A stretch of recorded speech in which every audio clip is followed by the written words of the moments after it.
Friends, Radhe Radhe, जय श्री कृष्ण। कैसे हैं आप सब? उम्मीद करती हूँ आप सब ठीक होंगे, स्वस्थ होंगे। हम सब भी ठीक हैं, स्वस्थ हैं। और ये यहाँ से माही जो है थोड़ा थोड़ा झांक रही हैं, अभी स्कूल से आई हैं तो चेंज वेंज करके यहाँ मेरे साथ बैठी हैं। तो जिस तरीके से श्रृंगार का सब चल रहा है, सभी भगवान जी का मैं जो है श्रृंगार कर रही हूँ दिवाली के लिए। तो अब श्रृंगार करते करते एक जो बात मेरे दिमाग में आई, मैं हंस पड़ी उसको सोच के कि दीपावली कहते हैं लोग इसलिए मनाई जाती है कि श्री राम जो है अपने भाई लक्ष्मण और माता सीता को लेकर के अपने 14 साल का वनवास जो है पूरा करके अयोध्या लौटे थे। तो इसलिए इस खुशी में दीपावली का त्यौहार मनाया जाता है। जब बात ये है, श्रृंगार और साज सजावट हम सारे भगवान जी की करते हैं, सारे भगवान जी सारे मंदिर की होती है, लेकिन पूजा जो है वो हम लक्ष्मी जी और गणेश जी की करते हैं। तो भाई जब राम जी लौटे थे तो लक्ष्मी माता रानी के साथ में हमें राम दरबार की भी तो पूजा करनी चाहिए ना। इन अदर केस हमें सभी भगवान जी की पूजा करनी चाहिए, बट हम एक बस लक्ष्मी जी और गणेश जी को कंसंट्रेट करके उन्हीं की पूजा करते हैं। करते हैं। सबसे पहले गणेश जी और लक्ष्मी जी का श्रृंगार करने के लिए मैं बैठ गई हूँ, तो ये भी करते हैं ख़त्म काम अपना, और उसके बाद इनको भी विराजमान कर देंगे हम मंदिर में ही।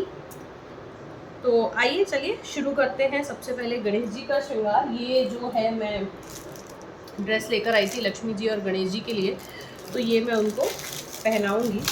और साथ ही में कुछ नया मुझे पता चला जो आप लोगों के साथ शेयर किए बिना तो मैं नहीं रह सकती, तो फिर मैं आप लोगों के साथ भी जो है शेयर करती हूँ। लेकिन साथ साथ में हम श्रृंगार भी करते चलते हैं। यहाँ पर मेरे गणेश जी बैठे हुए हैं जिनका मैं श्रृंगार कर रही हूँ। तो बात ये है, जिनको पता है उनके लिए तो ठीक है, पता है।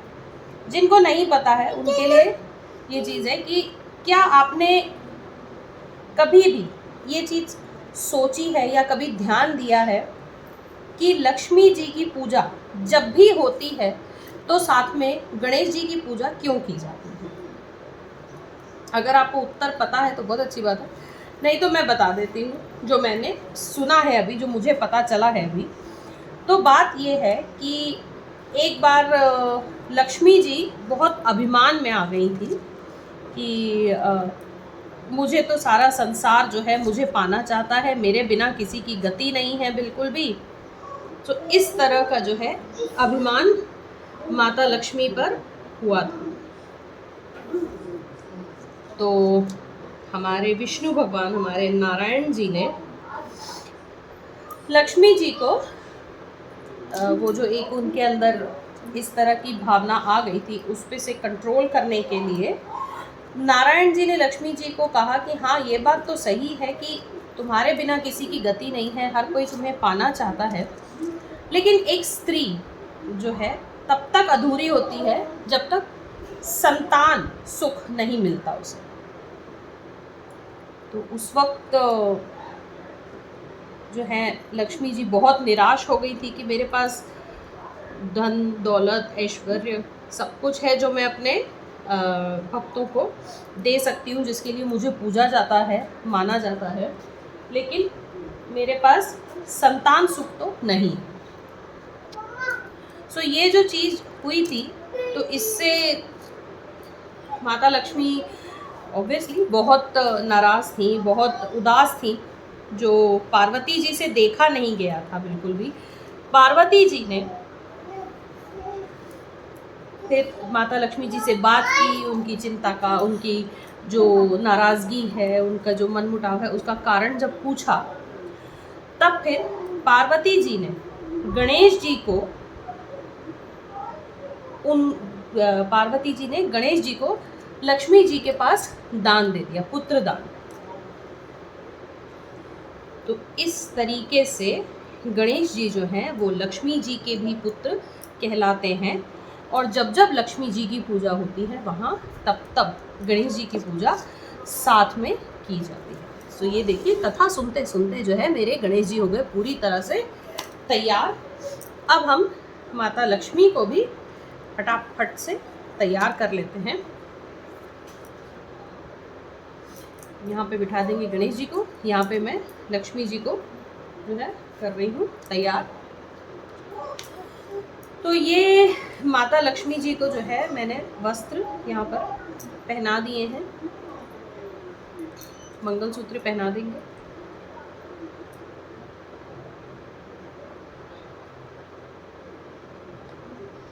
मंगलसूत्र पहना दिया। फिर मैं माला जो है इनकी ये पहना देती हूँ।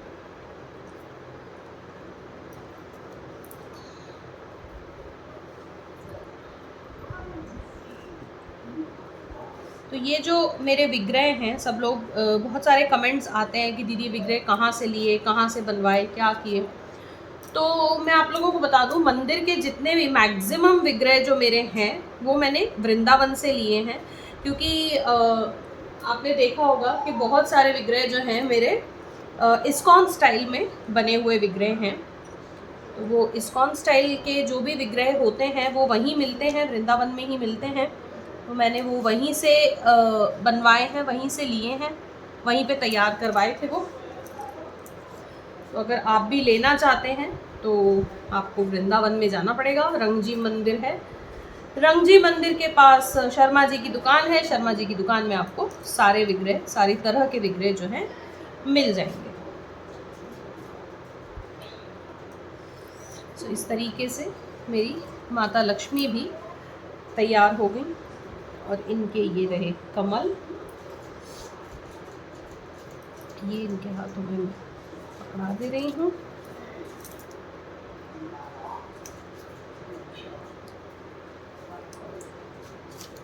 थोड़ी सी ग्लू लगा के इनका जो मुकुट है वो मैं सेट कर दूँगी। तो क्योंकि ये जो विग्रह हैं मेरे, ये बहुत छोटे हैं, ये बस 3.5-4 इंच के विग्रह हैं, तो इनके ऊपर मैं बहुत ज़्यादा कुछ जो है नहीं श्रृंगार का कर पाती हूँ। ये मैं यहाँ पर इस तरीके से उनको मंदिर में विराजित करके जो है पूजा कर लेती हूँ। इनफैक्ट दीपावली पर भी जो है मैं कभी अगर मैं अपने घर में कर पाई दीपावली की पूजा, तो आई वुड रियली प्रेफर कि जो घर में हमारे पास चांदी के या इस तरह के विग्रह होते हैं जिनको हम स्नान करा सकते हैं, अच्छे से जिनका श्रृंगार कर सकते हैं, उनकी पूजा करना मैं प्रेफर करूँगी। इंस्पाइट ऑफ कि जो मिट्टी के विग्रह बाहर बने हुए मिलते हैं, उनकी जगह पे मैं यही प्रेफर करूँगी कि मैं घर के विग्रह बने हुए, घर में जो मैं डेली पूजा करती हूँ उन विग्रहों पर ही मैं पूजा करूँ। और एक दूसरी विशेष बात ये होती है, कई लोगों को मैंने देखा है कि गलती ये करते हैं, जब लक्ष्मी जी और गणेश जी के विग्रह वो लोग मंदिर में या पूजा के समय में स्थापित करते हैं, तो गलती ये हो जाती है कि लक्ष्मी जी को गणेश जी के लेफ्ट हैंड साइड पे बिठा देते हैं। तो लक्ष्मी जी को गणेश जी के लेफ्ट हैंड साइड पे कभी नहीं बिठाया जाता है, राइट हैंड साइड पे बिठाया जाता है, क्योंकि लक्ष्मी जी गणेश जी की माँ समान है। और लेफ्ट हैंड साइड पे सिर्फ और सिर्फ जो अर्धांगिनी होती है उन्हें लेफ्ट हैंड साइड पर बिठाया जाता है। तो लक्ष्मी जी को जब भी आप बिठाएं तो गणेश जी के राइट हैंड साइड पर बिठाया जाता है। तो ये हो गया है लक्ष्मी जी और गणेश जी का श्रृंगार। इनका श्रृंगार कंप्लीट हो चुका है, ये भी दिवाली के लिए बिल्कुल तैयार है। और मैं भी चलती हूँ और तैयारियाँ करने। आप लोगों से बहुत जल्दी दोबारा मुलाकात होगी। राधे राधे।